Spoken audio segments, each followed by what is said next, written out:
एके दिवशी शाळेतून परतताना मला एक निरागस मुलगी भेटली जी खूप रडत होती.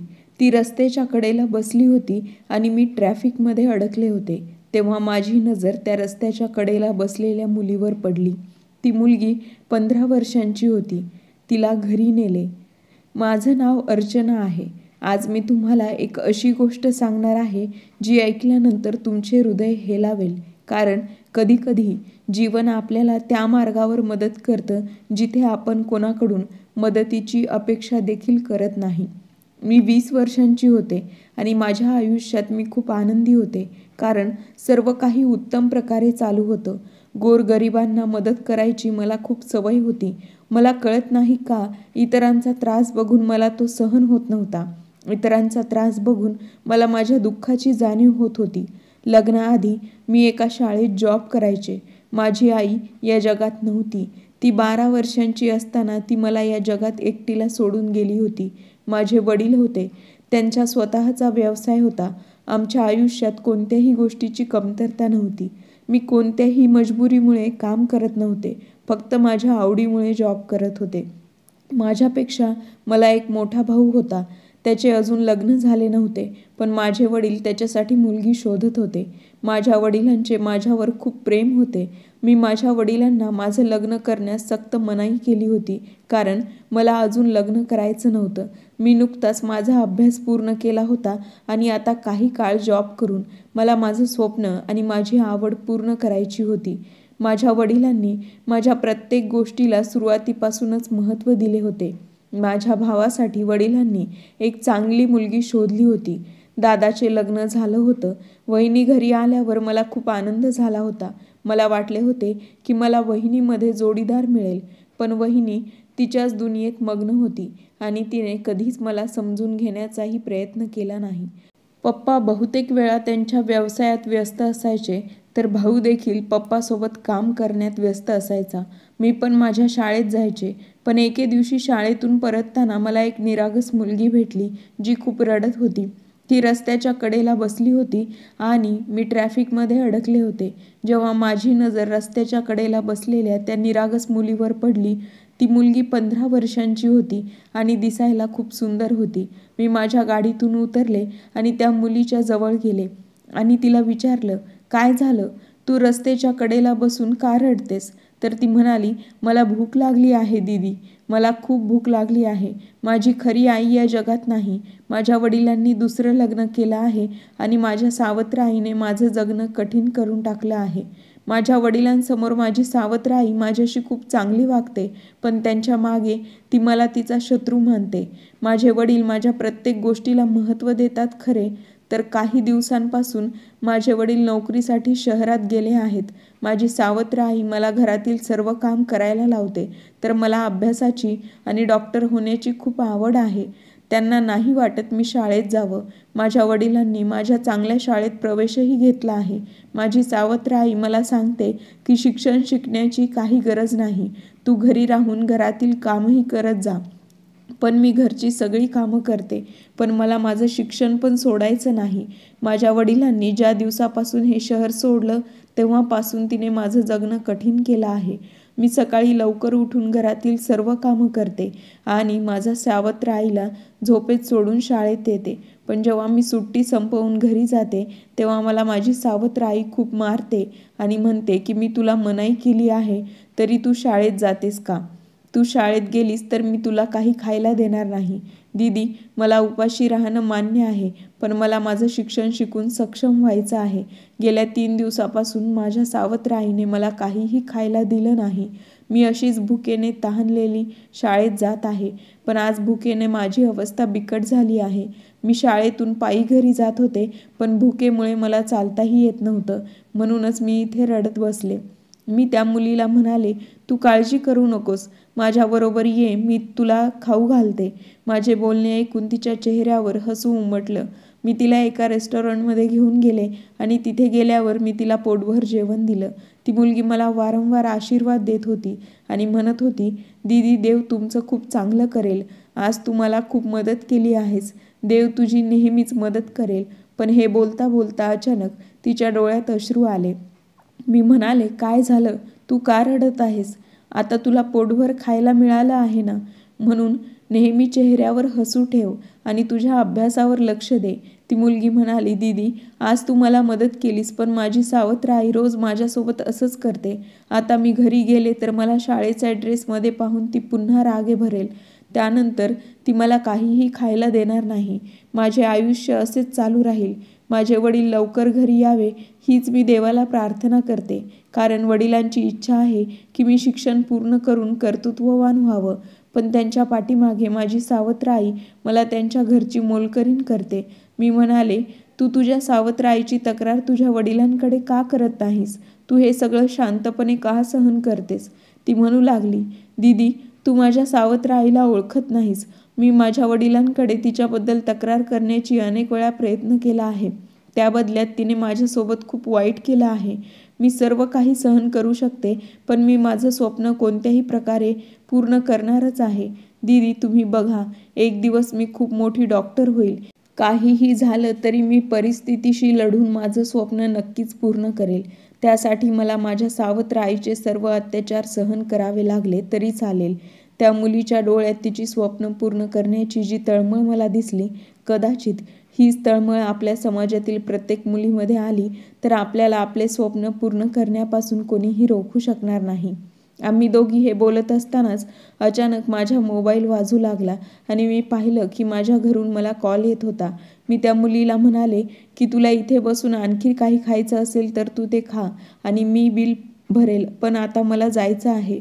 मी पण एका शाळेत शिक्षिका म्हणून काम करते. मला मुलांना शिकवण्याची खूप आवड आहे. मी माझ्या घरी जात आहे. मला घरी पोहोचायला उशीर झाला म्हणून माझ्या घरून मला फोन येत असल्याचे सांगून मी त्या मुलीला तिथेच सोडून घरी निघून गेले.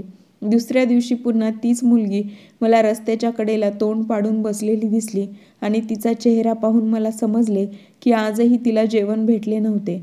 आज मी तिला बाजारातील जेवण दिले नव्हते, कारण बाजारातील अन्न दररोज खाऊन माणूस आजारी पडतो. आज मी तिला माझ्या वाटेचे जेवण दिले आणि मग तिने जेवण केले आणि आजही ती मला खूप आशीर्वाद देत होती, कारण आज माझे दुपारचे जेवण बाकी होते. मला भूक लागली नव्हती म्हणून मी शाळेत माझे दुपारचे जेवण केलेच नाही. मी माझ्या घरी जाऊन जेवू शकले असते, पण त्या गरीब मुलीला पोटभर जेवण न मिळाल्याने शिक्षा झाली असती, कारण ती शिक्षण घेत होती. या जगात कसे कसे लोक आहेत माहीत नाही. आजही त्या मुलीने पोटभर जेवण केले होते. असेच बरेच दिवस निघून गेले होते. दररोज सकाळी आमच्या घरची मोलकरीण माझ्यासाठी दुपारचा लंच बॉक्स पॅक करायची, जे मी शाळेत गेल्यावर खात नसे, कारण मला त्या मुलीचा विचार यायचा. मी तिच्यासाठी डब्बा ठेवायचे आणि मग सुट्टीवरून घरी परतताना ती मुलगी रस्त्याच्या कडेला बसलेली दिसेल तेव्हा मी माझा टिफिन तिला खायला द्यायचे, कारण आता तीही माझी वाट पाहत बसलेली असायची की मी आल्यावर तिला पोटभर जेवायला मिळेल. माझे आयुष्य अशाच प्रकारे जात होते. मला माझ्या वहिनीची फारशी पर्वाच नव्हती, कारण वहिनी श्रीमंत कुटुंबातील होत्या. ती खूप बिघडलेली आणि गर्विष्ठ मुलगी होती, त्यामुळेच ती तिच्यासमोर कुणालाच काहीच किंमत देत नव्हती. वहिनी आल्यानंतर दादाही बदलला. असे असूनही माझ्या आयुष्यात काहीच फरक पडला नाही, कारण माझे वडील माझ्यावर खूप प्रेम करतात. पण एके दिवशी माझ्या आयुष्यातून आनंद संपण्याची वेळ आली होती, कारण माझ्या वडिलांची तब्येत अचानक बिघडली होती आणि मी त्यावेळी शाळेत होते. मी मुलांना महत्त्वाच्या गोष्टी समजावत होते, त्यामुळे माझा मोबाईल सायलेंट होता. मला घरून खूप फोन येत होते, पण मोबाईल सायलेंट असल्यामुळे मला कॉल्स आलेले समजलेच नव्हते. माझा क्लास संपताच मी माझ्या मोबाईलकडे पाहिलं आणि माझ्या फोनवर खूप मिस कॉल आलेले होते. हे पाहून मला धक्काच बसला. मी परत फोन करताच वडिलांची तब्येत बिघडल्याचे मला कळले, म्हणून मी पटकन माझ्या घरी निघाले. घरी पोहोचल्यानंतर मला कळले की माझे वडील हॉस्पिटलमध्ये दाखल झाले आहेत. मी ताबडतोब घरातून हॉस्पिटलसाठी निघाले आणि जेव्हा मी हॉस्पिटलमध्ये पोहोचले तेव्हा मला कळले की माझे वडील नुकतेच मरण पावले आहेत आणि ते माझी आठवण करत करत हे जग सोडून निघून गेले. तो दिवस माझ्या आयुष्यातील सर्वात भयंकर दिवस होता, कारण त्या दिवसापासून माझ्या आयुष्यातील वाईट दिवस सुरू झाले होते. आपल्या वडिलांच्या मृत्यूवर मी खूप रडले होते, कारण माझे वडीलच होते. त्यांनी मला आई आणि वडील दोघांचेही प्रेम दिले होते. ते त्यांच्या व्यवसायात खूप व्यस्त असायचे, पण त्यांनी आपल्या मुलीवर प्रेम करण्यात कोणतीही कसर सोडली नाही. वहिनी आल्यानंतर भावाने बहिणीकडे लक्ष देणे बंदच केले होते. त्या वडिलांनी तिच्यावर प्रेम करण्याची कोणतीही कसर सोडली नाही. वहिनी आल्यानंतर भावाने माझ्याकडे लक्ष देणे तर बंद केले होते. जे माझ्या छोट्याशा सुखाची काळजी घेणारे व्यक्ती होते आणि आज माझी खूप काळजी घेणारी व्यक्तीच माझ्यापासून वेगळी झालेली होती. माझ्या वडिलांच्या मृत्यूचा मला खूप धक्का बसला होता. त्यामुळे मी शाळेत जाणेही बंद केले होते आणि आता मी घरीच राहत होते. कारण माझ्या वडिलांच्या मृत्यूचा धक्का माझ्या हृदयाला बसला होता. माझ्या वडिलांना आठवून मी रोज रडत असे. मी दिवसभर माझ्या खोलीत कोंडून राहायचे. तेव्हा वहिनीने तिच्या मैत्रिणींना घरी बोलवायला सुरू केले. कारण आता त्यांना कोणीही अडवणारं नव्हतं. वडिलांच्या निधनानंतर काही दिवसांनी दादा पुन्हा ऑफिसला जाऊ लागला आणि वडिलांच्या जाण्याचा धक्का मनात ठेवून मी खोलीत कोंडून राहायचे. वहिनीला आता कोणी काही म्हणणारं नव्हतं. वहिनी तिच्या मैत्रिणींना घरी बोलवायची, सोबत खूप पार्टी पण करायची. एके दिवशी मी माझ्या खोलीत होते, जेव्हा मला जोरात गाण्याचे आवाज ऐकायला येत होते. हे आवाज मला आमच्या घरातूनच ऐकायला येत होते. तेव्हा मी माझ्या खोलीतून बाहेर आले. तेव्हा मी पाहिलं की माझी वहिनी तिच्या मैत्रिणींसोबत गाणी लावून नाचत होती.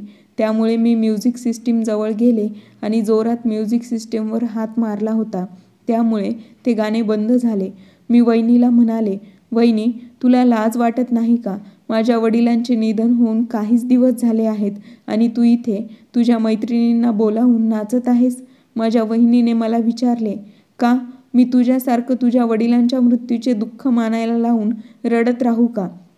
ते तुझे वडील होते, माझे वडील नव्हते. मी माझ्या वहिनीला म्हणाले, पप्पा तुझे सासरे होते. ते नेहमी तुला सून नाही, मुलगी समजत होते. तू असे शब्द त्यांच्यासाठी उच्चारू नये. जर दादाला ही गोष्ट कळाली तर दादा तुमच्यावर किती रागवेल हे तुम्हाला माहीत आहे का?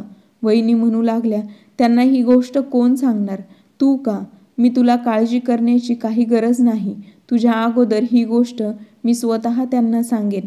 आणि हो, भविष्यात जर तू माझ्या कोणत्याही बाबतीत ढवळाढवळ करण्याचा प्रयत्न केलास तर एक गोष्ट लक्षात ठेव, माझ्यापेक्षा वाईट कोणीही नसेल. मी वहिनीच्या हाताकडे पाहिलं तर तिच्या हातात वाईन ग्लास होता. तिच्या इतर सर्व मैत्रिणींच्या हातातही वाईनचे ग्लास होते. हे पाहून मी थक्क झाले. मी आश्चर्यचकित होऊन म्हणाले, वहिनी, तुम्ही आमच्या घरात ड्रिंक करत आहात? आजपर्यंत आमच्या घरी कोणीही ड्रिंक केलेलं नाही. ती म्हणाली की तुझ्या घरात कोणी ड्रिंक घेत नसेल, पण मी तर पहिल्यापासूनच पीत आहे. मी तिच्या हातातून ग्लास हिसकावून घेण्याचा प्रयत्न केला तेव्हा वहिनीने माझ्या तोंडावर जोरात चापट मारली आणि नोकराला सांगून मला जबरदस्तीने माझ्या खोलीत पाठवून दिलं. ती म्हणाली की आज मी तुझ्यावर उपाय नक्की शोधेल, येऊ दे तुझ्या भावाला. मी माझ्या खोलीत जाऊन खूप रडले. माझी वहिनी वाईट आहे हे मला चांगलंच माहीत होतं, पण ती एवढी निकृष्ट आणि बिघडलेली होती की ती आमच्या घरात ड्रिंक करत होती आणि रात्री तिच्या बिघडलेल्या मैत्रिणींसोबत डान्स देखील करत होती. रात्री दादा घरी आल्यावर त्याने गोंधळ घालायला सुरुवात केली. गोंधळ ऐकून मी माझ्या खोलीतून बाहेर पडताच दादा मला म्हणाला, अर्चना, आज तू माझ्या पत्नीचा तिच्या मैत्रिणींसमोर अपमान केला आहेस. मी बघितलं तर वहिनीच्या डोळ्यात अश्रू आलेले होते. मी म्हणाले, दादा, मी तिचा अपमान केला नाही. तेव्हा दादा म्हणाला, हे बघ, तुझी वहिनी मी आल्यापासून रडत आहे आणि तिच्या मैत्रिणींनी पण मला फोन करून सांगितलं आहे की तुझी बहीण खूप विकृत स्वभावाची आहे. आज तिने सर्वांसमोर तुझ्या बायकोवर हात उचलला आहे. मला सांग, ती पण खोटं बोलेल का? माझ्या भावाचे बोलणे ऐकून मला धक्काच बसला होता. वहिनीने माझ्यावर हात उचलला असताना मी वहिनीवर हात कसा उचलू शकते? पण मला समजलं होतं ही सर्व माझ्या वहिनीला बंधनं घालण्याची मला शिक्षा आहे. दादाने त्याच दिवशी ठरवलं होतं की तो माझं लग्न करेल आणि मग असे झाले की वहिनी मला घरातून हाकलून देण्यात यशस्वी झाली. लग्न झाल्यावर मी माझ्या सासरच्या घरी आले. मी कोणाशी लग्न केलं हे मला देखील माहीत नव्हतं, पण ज्या घरात माझं लग्न झालं आहे त्या घरात माझे वडील हयात असते तर त्यांनी माझं लग्न कधीच केलं नसतं, कारण हे मध्यमवर्गीय लोक होते. वहिनीने तिचं माझ्याशी असलेलं वैर घेण्यासाठी मुद्दाम दादाला विचारलं होतं की माझं लग्न अशा कुटुंबात करावं जिथे मी सुखी नाही राहणार. माझ्या सासरच्या घरी माझ्या पतीशिवाय त्याची आई आणि त्याचा लहान भाऊही राहत होते. आमच्याकडे देवाने दिलेले सर्व काही होते, पण तरीही माझ्या भावाने माझं लग्न साधेपणाने केलं आणि मला हुंडा काही दिला नाही. जेव्हा मी लग्न करून या लोकांच्या घरी आले तेव्हा माझे पती माझ्या सौंदर्याचे खूप कौतुक करायचे आणि त्यांच्याकडे पाहून मला असे वाटायचे की ते माझ्यावर खूप प्रेम करतात. पण माझ्या सासूचा हेतू वाईट होता. ती मला वेळोवेळी टोमणे मारत असत. एवढ्या मोठ्या कुटुंबातील मुलगी असूनही तू आमच्या घरी रिकाम्या हाताने आली आहेस. मी त्यांना हेच समजावून सांगण्याचा प्रयत्न करायचे की जर मुलीचं लग्न करणं त्यांच्या अधिकारात असतं तर तिने तिच्या इच्छेनुसार लग्न केलं असतं. परंतु मी माझ्या घरच्याची इज्जत वाचवण्यासाठी माझ्या भावाचं ऐकून लग्न केलं आहे. माझी सासू मला या गोष्टीवर खूप टोमणे मारत असे. म्हणायची, तुला या घरात आरामात राहण्याचा अधिकार तेव्हाच मिळेल जेव्हा तू आम्हाला तुझ्या हिश्श्याचा हुंडा आणून देशील. मी माझ्या सासूबाईंना म्हणाले की मला तुमच्या बोलण्याचा अर्थ समजला नाही. तर त्या म्हणाल्या की तुला माहीत आहे की आम्ही गरीब आहोत. माझे दोन्ही मुलं मोलमजुरी करतात. मी तर माझ्या मुलाची पत्नी म्हणून तुला या घरात यासाठी आणलं जेणेकरून तुझ्या येण्याने खूप हुंडा आम्हाला मिळेल आणि तुझ्या कुटुंबातील लोक आम्हाला खूप पैसे देतील आणि माझा मुलगा त्याचा स्वतःचा व्यवसाय करू शकेल. पण तू तर रिकाम्या हाताने आली आहेस. आता सांग, आमचं घर कसं चालेल? तुझ्या वहिनीने मला खूप आश्वासनं दिली होती की ती तिच्या नंदेला हुंडा म्हणून भरपूर सामान आणि मोठी रक्कम देऊन पाठवेल. पण तुझी वहिनी खूप धूर्त आणि फसवी स्त्री निघाली. तिने तुला आमच्या घरी रिकाम्या हाताने पाठवले. मला वाटतं तू तुझ्या माहेरी जावं आणि तिथे गेल्यावर तुझ्या भावाला तुझा हुंडा द्यायला सांग. मी म्हणाले, हे तुम्ही काय बोलत आहात? मी एवढी भिकारी नाही ज्यामुळे त्या लोकांकडे जाऊन त्यांना हुंडा मागेल. मी इथे ज्या मार्गाने आले ते पुरेसे आहे. माझ्या सासूने माझे केस पकडले आणि म्हणाली, मग तुला या घरात खायलाही मिळणार नाही आणि तू आम्हाला पैसे आणून दिले तरच या घरची सून असण्याचा अधिकारही तुला मिळेल. मी माझ्या सासूला म्हणाले की तुम्हाला मला काही बोलण्याचा अधिकार नाही. मी माझ्या पतीशी याबद्दल बोलेल. माझ्या सासूबाई म्हणाल्या, तू ज्याच्याशी बोलू शकतेस बोल, पण तू फक्त माझ्या मुलाच्या व्यवसायासाठी पैसे दे. माझ्या मुलाने मजूर म्हणून आयुष्य जगावं अशी माझी इच्छा नाही. माझ्या सासूच्या बोलण्याने मला खूप त्रास झाला होता. मी खूप रडले होते. त्यांनी माझ्यावर अत्याचार करायला सुरू केले. त्या मला घरची सगळी कामं करायला लावायच्या आणि सर्व लोकांसमोर मला त्या अपमानित करत होत्या. शेजारची बाई त्यांच्याजवळ येऊन बसायची तेव्हा ती माझ्या सासूबाईंना म्हणायची की तू खूप भाग्यवान आहेस. एवढ्या श्रीमंत घराण्यातील सून तुला मिळाली आहे. ती खूप सुंदर आणि शिकलेली देखील आहे. तेव्हा माझी सासू म्हणायची, तिच्या सौंदर्यावर तू जाऊ नकोस.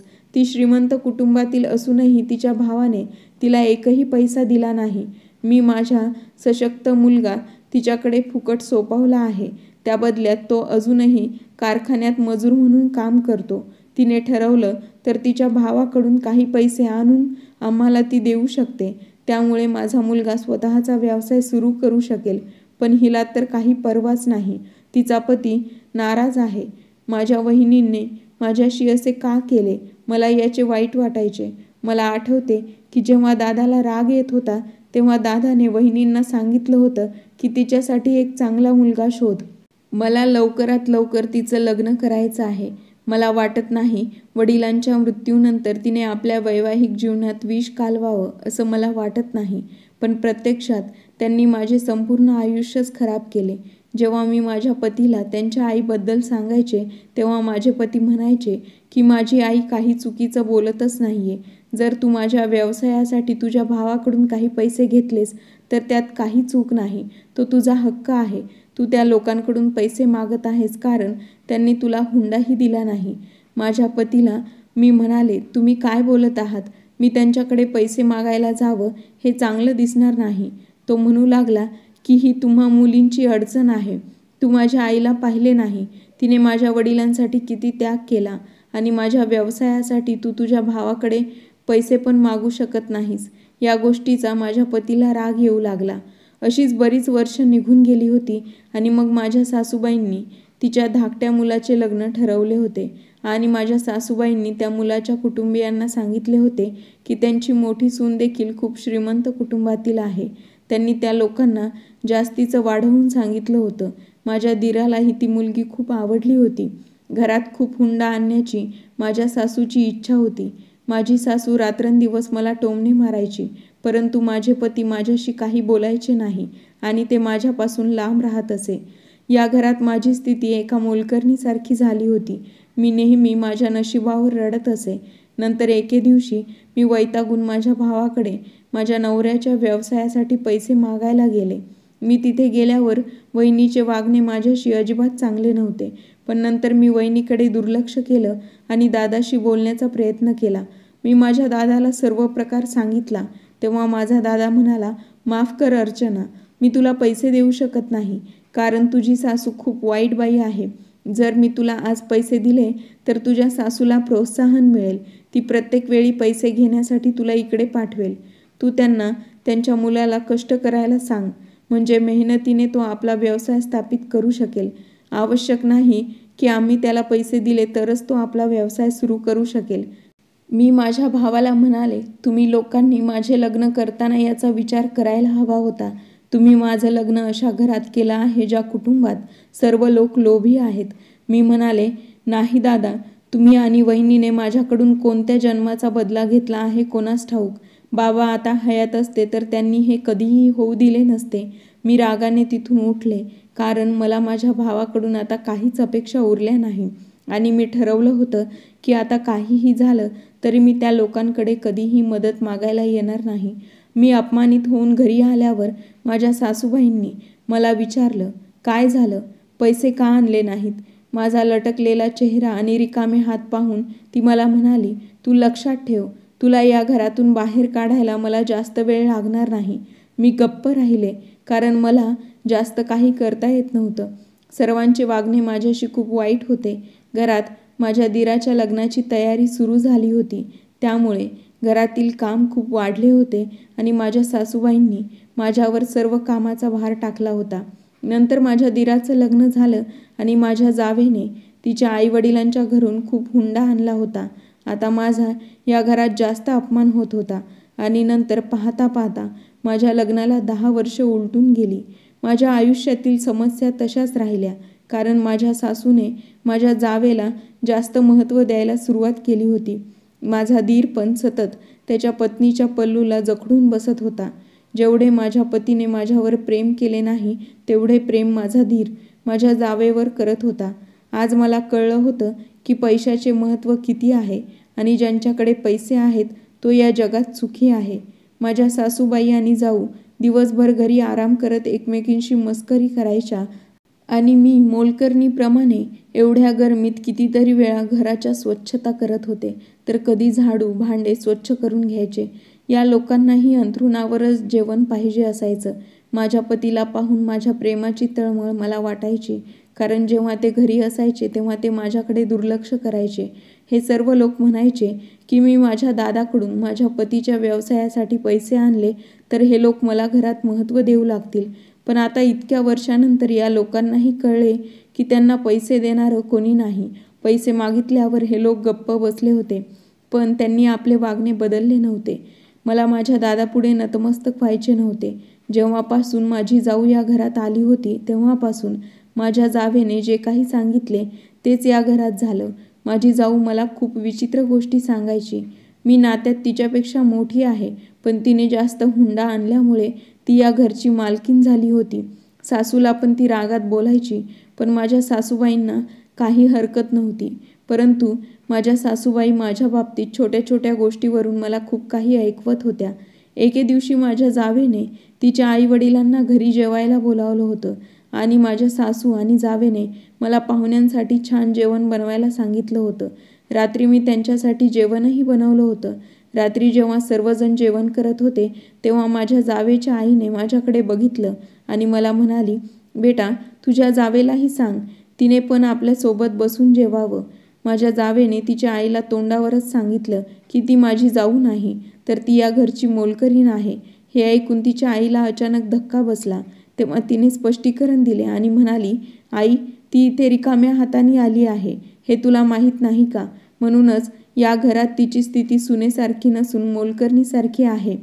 हे ऐकून माझी सासू आणि जाऊ जोरजोरात हसायला लागल्या. त्या लोकांसमोर माझी खूप इन्सल्ट झाली होती. त्या दिवशी मला खूप वाईट वाटत होतं आणि मी वाईट प्रकारे खूप रडत होते. माझ्या लग्नाला हळूहळू 10 वर्ष पूर्ण होत आले होते. मला लग्नानंतर अजून मूलबाळ झालं नाही, कारण माझ्या पतीने मला वेळच दिला नाही. माझ्या जावेला पण एक सुंदर बहीण होती. ती आमच्या घरी जास्त यायला लागली होती हे माझ्या लक्षात आलं होतं आणि तिने माझ्या पतीवर दबाव आणायलाही सुरुवात केली होती. मला हे सर्व काही आवडले नाही. मी माझ्या सासूला तिच्याबद्दल सांगायला सुरुवात केली होती. मला माझी सासू म्हणाली, तू तर माझ्या मुलासाठी काहीच केलेलं नाही. जर मी लहान सुनेच्या बहिणीला तुझ्या जागी माझ्या घरची मोठी सून बनवून या घरात आणले तर मला खूप फायदा होईल आणि माझ्या मुलाचाही. यावर काही आक्षेप नाही. माझ्या सासूबाईंचे हे बोलणे ऐकून मी थक्क झाले होते. अखेर या घरात राहून मी 10 वर्ष काढली होती. आता माझा नवरा मला सोडून गेला तर मी कुठे जाणार? मी माझ्या सासूला म्हणाले, तुम्ही असं काही करू शकत नाही.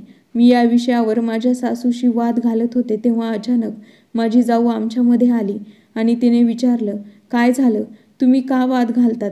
मी गप्प राहिले होते, पण माझ्या तोंडावर माझी सासू म्हणाली, काही नाही सुनबाई, मी तिला आपल्या घरातून निघून जाण्यास सांगत आहे, कारण मला माझ्या मोठ्या मुलासाठी एक मुलगी सापडली आहे. माझी जाऊ म्हणू लागली, ठीक आहे आई, तुम्ही कृपया मला सांगा, तुम्ही दादांसाठी कोणती मुलगी पाहिली आहे, कारण पुढच्या वेळी त्यांच्यासाठी मुलगी आपण या घरात आणूया. श्रीमंत कुटुंबातील मुलगी आणा, जी प्रतिष्ठित कुटुंबातून आलेली असेल. माझी सासू म्हणू लागली, अगं सुनबाई, तुझी धाकटी बहीण तुझी जाऊ व्हावी असे माझ्या सासूबाईंचे म्हणणे ऐकून अचानक माझ्या जावेच्या चेहऱ्यावर हसू उमटले. ती म्हणत होती, तुम्ही हे बरोबर बोलत आहात. अशा प्रकारे आम्ही दोघी बहिणी मिळून या घरावर राज्य करू आणि तुम्ही काही काळजी करू नका.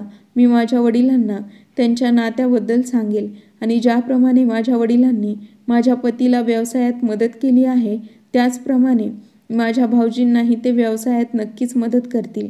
अशा प्रकारे माझ्या भाऊजींना पण कितीतरी व्यवसाय करता येतील. खरंच तुमचे कुटुंब एक प्रतिष्ठित कुटुंब होईल आणि हिच्यासारख्या वाईट मुलीला तुम्ही आत्ताच्या आत्ता घरातून हकलवून द्या. मी माझ्या जावेला म्हणाले, तू माझ्यासोबत कोणते शब्द वापरत आहेस? तुला समजत आहे का? माझी जाऊ माझ्याजवळ आली आणि माझ्याकडे बघून ती म्हणाली, हो, मी तुझ्यावर यापेक्षा वाईट शब्द वापरू शकते. मग तू काय करणार आहेस? मी माझ्या जावेला म्हणाले की जरा जपून बोल. तेव्हा ती म्हणाली, तुझ्यासारख्या मतलबी मुलीशी आम्ही असंच बोलतो. मला माहीत नाही की तू कोणत्या प्रकारच्या पापाची घाण आहेस. माझ्या जावेने असे म्हटल्यावर मी तिच्या चेहऱ्यावर जोरात चापट मारली आणि रागाने मी माझ्या खोलीत निघून गेले. माझी जाऊ रागाने ओरडू लागली आणि म्हणाली की मी माझ्यावर मारलेल्या या चापटेचा बदला नक्कीच तुझ्याकडून घेईल आणि तुला या घरातून मी हाकलूनच देईल. बघ, मी माझ्या बहिणीचं तुझ्या डोळ्यासमोर तुझ्याच पतीशी लग्न करून देईन. माझ्या सासूबाईंना पण माझ्यावर खूप राग आला होता आणि आज त्यांनी ठरवलं होतं की त्या माझ्याबद्दल माझ्या पतीकडे तक्रार करतील. मी खोलीत आले आणि माझ्या नशिबावर खूप रडत होते. आज मला माझ्या आयुष्याबद्दल खूप वाईट वाटले. काय करावे मला काही समजत नव्हते. मी रडत रडत झोपी गेले. रात्री माझे पती खोलीत आले आणि माझ्यावर ओरडायला लागले. मी घाबरून उठून बसले. मला माहीत होतं की आज हे सर्व काही होणारच होतं आणि सर्व काही घडणारच होतं, कारण माझ्या जावेने माझ्या पतीला माझ्याविरुद्ध भडकवलं होतं. माझे पती माझ्यावर खूप रागवले होते. ते म्हणाले, तू सोनमवर हात का उचलला आहेस? तुला माहीत नाही का, ती श्रीमंत बापाची मुलगी आहे, त्यामुळे तुला अटकही होऊ शकते. मी माझ्या पतीला याबद्दल कोणतेही स्पष्टीकरण दिले नाही, कारण अनेक वर्षांपूर्वी माझ्या बहिणीच्या हाताने चापट खाऊन मी स्वतःलाच दोष दिला होता. तरीही आज मी माझ्या जावेवर हात उचलला होता. मी गप्प राहिले. माझे पती मला जे काही म्हणत राहिले ते मी गप्प बसून ऐकत राहिले आणि रडत राहिले, कारण तसे करण्याशिवाय माझ्याकडे दुसरा पर्यायच नव्हता. म्हणून मी रडत राहिले. आता तर माझी जाऊ आणि माझी सासूबाई माझ्या जास्तच मागे लागल्या होत्या. त्या लोकांनी माझे प्रत्येक मिनिटासाठी घरात राहणे कठीण केले होते. त्या दिवशी संध्याकाळची वेळ होती, जेव्हा मी या सर्व लोकांसाठी चहा बनवत असताना अचानक दारावरची बेल वाजली. मी दार उघडण्यासाठी गेले. दारात एक डिलेव्हरी बॉय उभा होता आणि तो माझ्या जावेचं नाव मला विचारत होता. म्हणत होता, त्यांच्या नावाने पार्सल आलं आहे. मी माझ्या जावेला डिलेव्हरी बॉयबद्दल सांगितलं तेव्हा ती पार्सल घेण्यासाठी आली होती. परंतु तिने मला दारातून आत पाठवलं होतं. मला सांगितलं की जा, तुझं काम कर. इतका वेळ इकडे का थांबत आहेस? मी तिथून निघून गेले होते आणि माझ्या कामात मी व्यस्त झाले होते. मला माहीत नव्हतं माझ्या जावेने काय मागवलं होतं ते मला कळलंच नाही. माझी जाऊ माझ्या पतीला वारंवार माझ्या विरोधात भडकवत होती आणि त्यांना लालच पण देत होती. जर तुम्ही अर्चनाला सोडलं तर मी तुमचं लग्न माझ्या धाकट्या बहिणीशी करून देईन. पण माझ्या पतीच्या मनात अजूनही माझ्याबद्दल फारसे प्रेम नव्हते, पण त्यांचे थोडे दयाळू हृदय नक्कीच होते. म्हणूनच त्यांच्या कामातून फ्री होऊन मी एकटी स्वयंपाकघरात बसून जेवायचे. काम आवरल्यानंतर जेव्हा मी जेवायला बसले तेव्हा अचानक माझ्या सासूबाईंनी मला बोलावलं. मी त्यांचं म्हणणं ऐकायला गेले तेव्हा सासूबाईने मला त्यांचं औषध मागवलं होतं. मी पुन्हा किचनमध्ये आले तेव्हा मी हे पाहून थक्क झाले. माझी जाऊ स्वयंपाकघरातून बाहेर येत होती. आज स्वयंपाकघरात तिला पाहून मला धक्काच बसला होता, कारण ती जेव्हापासून या घरात आली तेव्हापासून तिने स्वयंपाकघरात पाऊलही टाकलं नव्हतं. तिला जे हवं होतं ते मी बेडवर बसून तिला द्यायचे. ती किचनमध्ये का आली हेच मला कळत नाही. त्यानंतर ती माझ्याकडे रागात बघत तिथून बाहेर पडली. नंतर मी जेवण करण्यासाठी बसले, पण भांडी धुत असताना अचानक माझ्या डोळ्यासमोर अंधारी आली आणि मला खूप भीती वाटली. मला खूप अस्वस्थ वाटू लागलं.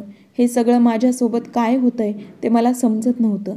मी खूप घाबरले होते, कारण माझ्या हृदयातून मला उलट्या होत होत्या असं मला वाटलं होतं. पण मला उलट्या होत नव्हत्या. मला अशक्तपणा जाणवू लागला आणि डोळ्यांसमोर अंधारी येऊ लागली. माझ्या डोळ्यांसमोर पूर्ण अंधारच होता. मी बेशुद्ध पडले, जमिनीवर पडले. मग मला काय झाले ते मला कळलेच नाही आणि मला हे लोक कधी हॉस्पिटलमध्ये घेऊन गेले, कारण जेव्हा मी माझे डोळे उघडले आणि पाहिलं तेव्हा माझ्याजवळ कुणीही नव्हतं. मी हॉस्पिटलच्या बेडवर पडले होते. मी किंचाळू लागले तेव्हा एक नर्स आली आणि तिने मला शांत राहण्यास सांगितले. ती म्हणाली, तुम्ही झोपून राहा. मी म्हणाले, मी कुठे आहे आणि मला इथे कोणी आणलं? माझं म्हणणं ऐकून नर्स म्हणाली, शांत राहा, मी लगेच डॉक्टरांना बोलावते. तुमची तब्येत ठीक नाही. काही वेळाने डॉक्टर आल्यावर त्यांनी मला तपासले आणि त्यांनी माझ्याकडे खूप लक्ष देऊन विचारलं, तुम्ही मला ओळखलं का? मी म्हणाले, तुम्ही कोण आहात? मी तुम्हाला ओळखलं नाही, पण मला सांगा, मला इथे कोणी आणलं आहे आणि माझ्यासोबत नेमकं काय झालं आहे? मला तपासताना डॉक्टर म्हणू लागले की खरं तर तुला विषबाधा झाली होती. तुम्ही जीवन मरणाची लढाई लढून आज तू इथे डोळे उघडून पाहत आहेस. डॉक्टरांचे बोलणे ऐकून माझे डोळे भरून आले होते. जेव्हा मी पूर्ण शुद्धीवर आले होते तेव्हा डॉक्टर म्हणाली की मी तुमच्या आरोपीला तुरुंगात पाठवण्याची पूर्ण तयारी केली आहे. पोलीस फक्त तुमच्या शुद्धीत येण्याची वाट पाहत आहेत. आता तू शुद्धीत आहेस. मी काही वेळात पोलिसांना फोन करेन. काही वेळात तुझे आरोपी तुरुंगात असतील. डॉक्टरांचे बोलणे ऐकून मी स्तब्ध झाले. मी म्हणाले, कसल्या गोष्टी बोलताय तुम्ही डॉक्टर? मला कोणी विष नाही दिलं. तेव्हा ती डॉक्टर म्हणाली, दीदी, तुम्ही गेल्या 3 दिवसापासून इथे बेशुद्ध आहात. जेव्हा तुझ्या पती तुला इथे घेऊन आला होता तेव्हा तुझ्या अंगात विष आढळून आले. माणूस विष स्वतः खातो तेव्हा तो आत्महत्या करतो किंवा कोणी त्याला जबरदस्तीने खाऊ घालत असेल तर तो त्याला मारण्याचा प्रयत्न करतो. त्यामुळे आम्ही पोलिसांना कळवले आणि पोलिसांनीही तुमच्या आरोपीचा शोध घेण्याचा प्रयत्न केला. पण पुराव्यांशिवाय आणि साक्षीदारांशिवाय पोलीस तुमच्या आरोपीला अटक करू शकले नाहीत. त्यामुळेच मी तुमच्या आरोपीबद्दल जाणून घेण्याचा प्रयत्न केला. मी ठाम होते, तुमच्या आरोपींबद्दल जाणून घेण्याचा प्रयत्न करेल. म्हणूनच मी तुझ्या सासरच्या लोकांना सांगितले की तुमच्या शरीरात विष आढळले आहे आणि ते असे विष आहे जे आपल्या देशात उपलब्ध नाही. ते विष दुसऱ्या देशातून आणले आहे आणि ज्याने तुम्हाला हे विष दिले आहे त्या व्यक्तीला हे चांगलेच माहीत आहे की हे विष किती प्रमाणात द्यावं आणि त्याच प्रमाणात दिल्यास त्या व्यक्तीचा जागीच मृत्यू होतो. तू इथे आलीस तेव्हा तुझी अवस्था खूप वाईट होती. तुला वाचवण्याचा सर्वतोपरी मी प्रयत्न केला आणि पोलिसांना आश्वासन दिलं, मी तुला वाचवेलच. पण मी पाहिलं होतं की तुमच्या घरची एक बाई स्वतःलाच तुमची जाऊ म्हणून घेत होती. ती सतत तुमची स्थिती तपासण्यासाठी पुन्हा पुन्हा इथे येत होती आणि खूप काळजीत दिसत होती. बाकीच्या घरच्यांना असा त्रास होत नव्हता. सर्वजण शांत बसले होते. तुझ्या पतीशी सुद्धा तुझ्याशी काही संबंध नव्हता. त्याने तुला इथे ॲडमिट करून तो स्वतः इथून निघून गेला. तर पोलीस आल्यावर त्यांना सांगण्यात आले की डॉक्टर तुम्हाला वाचवण्याचा प्रयत्न करत आहेत आणि तुम्ही शुद्धीवर येताच तुमचं बयान घेतलं जाईल. तुझ्या म्हणण्यानुसार समजेल तुला विष कोणी दिलं होतं. मी म्हणाले, परंतु मला समजलं नाही की मला विष कोणी दिलं. हो, पण जेवण केल्यानंतर मला चक्कर येऊ लागली आणि मी बेशुद्ध पडले हे नक्की आठवतं. माझं म्हणणं ऐकून डॉक्टर म्हणाले, पण मला माहीत आहे की तुम्हाला विष कोणी दिलं आणि तुम्हाला शुद्धीवर आणण्याचा प्रयत्न करत होतो आणि आता हे संपूर्ण प्रकरण तुमच्याच विधानावर अवलंबून आहे. जेव्हा तुमच्या घरच्यांना ही गोष्ट कळल्यावर तुमची जाऊ माझ्याजवळ आली तेव्हा मला समजले की नक्कीच काही कामासाठी माझ्याकडे आली असावी. म्हणून मी तिच्याशी बोलण्याची पूर्ण तयारी केली होती. तिने मला 10 लाख रुपये दिले आणि त्याहून अधिक पैसे माझ्यासमोर ती ठेवत म्हणाली, डॉक्टर काहीही करा, माझ्या जावेला कोणत्याही प्रकारे वाचवू नका. तिची हत्या करून हे प्रकरण बंद करण्यात यावं. अर्चनाच्या उपचारादरम्यान मृत्यू झाल्याचं तुम्ही पोलिसांना सांगा.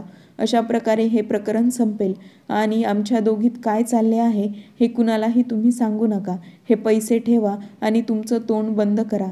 हे सांगितल्यावर मी म्हणाले, तुम्ही पेशंटला मारण्याचा प्रयत्न केला होता का? हे ऐकून अगोदर ती लाजली आणि नंतर म्हणाली, हो, मला तिला विष द्यायचं नव्हतं, पण मी तिची फसवणूक करून तिला विष दिलं आहे. मी म्हणाले की कोणी फसवून कोणाला विष का देऊ शकतो? तर नंतर तिने मला सांगितलं, मला माझ्या जावेला मारायचं आहे आणि माझ्या लहान बहिणीचे लग्न माझ्या दिराशी करायचं आहे, जेणेकरून आम्ही दोघी बहिणी या घरावर राज्य करू शकू. आणि असं पण माझ्या जावेला घरात कोणी पसंत करत नाही. माझे दीर तिला घटस्फोट द्यायला तयार नव्हते. म्हणून मी तसा प्लॅन केला आणि मी तिला विष पाजलं होतं. पण मी तिला म्हणाले की तू काही काळजी करू नकोस. तुझी जाऊ लवकरच हे जग सोडून जाणार आहे आणि ही केस बंद होईल. मी तिला धीर दिला, पण तिला पकडण्यासाठी मी पूर्ण तयारी केली होती. कारण मी माझा फोन रेकॉर्डर चालू केला होता आणि आमचे संभाषण माझ्या मोबाईलवर रेकॉर्ड झाले होते. पोलिसांना मी अगोदर ते रेकॉर्डिंग दिलं. पोलिसांना तुमचं बयान घ्यायचं आहे. ते घेण्यापूर्वी पोलीस त्यांना अटक करू शकत नाहीत. कारण विष तुम्हाला जबरदस्तीने नाही तर जेवणात मिक्स करून देण्यात आलं होतं, ज्याची तुम्हाला कदाचित कल्पनाही नसेल. डॉक्टरचं म्हणणं ऐकून मला धक्काच बसला की माझी जाऊ एवढी खाली पडू शकते. तिने मला मारण्याचा प्रयत्न केला होता. ती डॉक्टर खूप चांगली होती. तिने मला वाचवले. नंतर मी माझ्या मेंदूवर जोर दिला तेव्हा मला आठवलं, त्या दिवशी माझी वहिनी माझ्या जेवणात विष मिसळायला स्वयंपाकघरात गेली होती. मी हात जोडून डॉक्टरांना म्हणाले, डॉक्टर तुमचे खूप खूप आभार. नाहीतर मला कळले पण नसते आणि या लोकांनी मला या जगातून दूर पाठवले असते.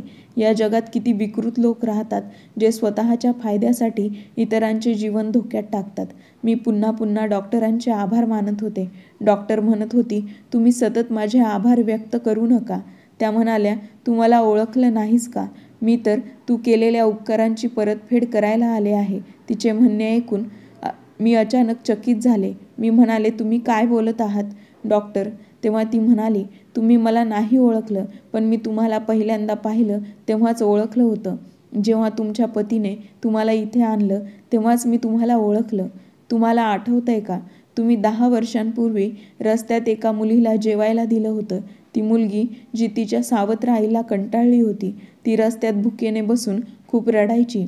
जिला तुम्ही नोकरीवरून येताना जेवणाचा डब्बा दिला होता.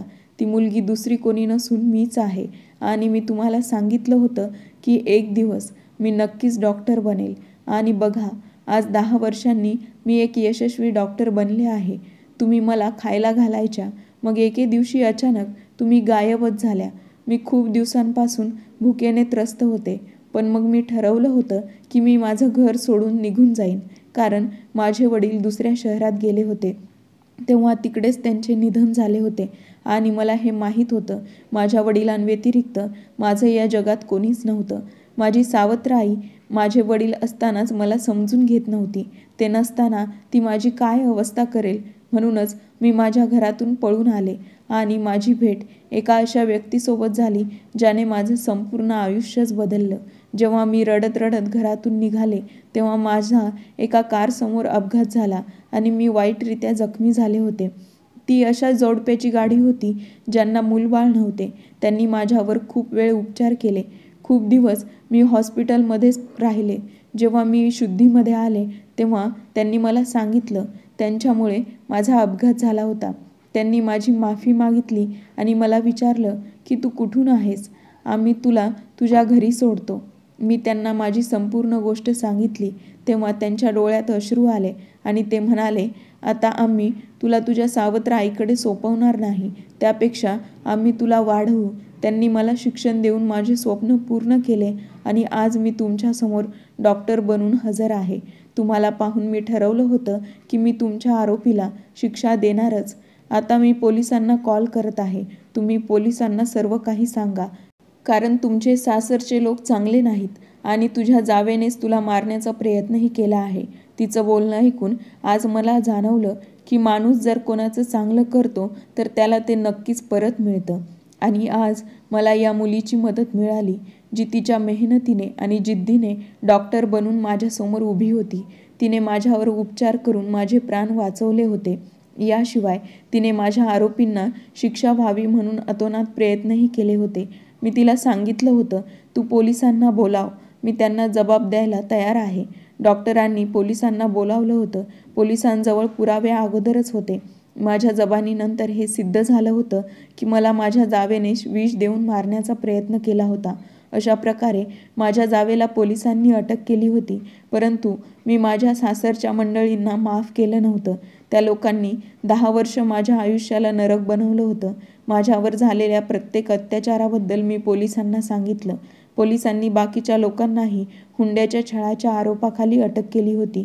माझे पती आणि माझ्या सासूबाई माझ्याकडे हात जोडून माफी मागत होते, पण मी त्यांना माफ केलं नव्हतं, कारण त्या लोकांनी मला आयुष्यभर खूप त्रास दिला आहे. जेव्हा पोलीस माझ्या जावेकडून पूर्ण सत्य उघड करणार होते तेव्हा माझ्या जावेनेही त्यांना सांगितलं होतं की तिला हे विष परदेशात राहणाऱ्या तिच्या एका मैत्रिणीकडून मिळालं होतं. तेव्हा मला समजलं की त्या दिवशी डिलेव्हरी बॉयने तेच विष आणलं होतं. अशा प्रकारे माझ्या सर्व आरोपींना शिक्षा झाली आणि आज मला कळले की जे इतरांचं वाईट करतात त्यांच्यासोबतही एक ना एक दिवस नक्कीच वाईट घडतं आणि जे इतरांचं चांगलं करतात त्यांनाही त्यांच्या चांगुलपणाची शिदोरी नक्कीच मिळते. ज्याप्रमाणे मला माझ्या चांगुलपणाचा शोध डॉक्टरांच्या रूपात सापडला. डॉक्टरांची मी आजही ऋणी आहे. हॉस्पिटलमधून डिस्चार्ज झाल्यानंतर काही दिवस मी डॉक्टरांकडे राहिले, कारण तिने मला तिच्यासोबत घरी नेले होते. पण काही दिवसांनी मी माझ्यासाठी भाड्याचं घर घेतलं होतं. नंतर एके दिवशी मला माझ्या वडिलांचे जुने मित्र भेटले. मी त्यांना भेटले, जे माझ्या वडिलांचे कौटुंबिक वकील होते.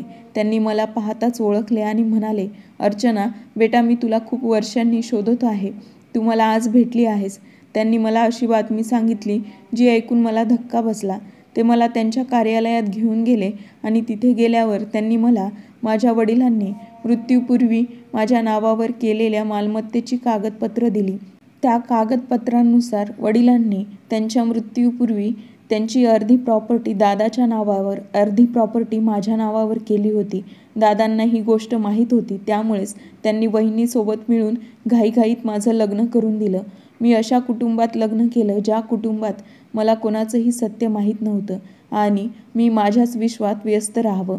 पण वकील काकांनी माझ्या वडिलांशी असलेली मैत्री इतकी प्रामाणिकपणे निभावली होती की त्यांनी माझ्या मालमत्तेची कागदपत्र माझ्या दादाला दिली नाहीत. त्यांचं असंच म्हणणं होतं की ते माझ्या हातात प्रॉपर्टीचे कागद सोपवतील.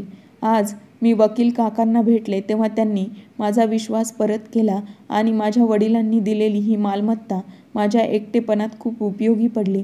आता मी माझं आयुष्य कोणाच्याही आधाराने जगत नाही.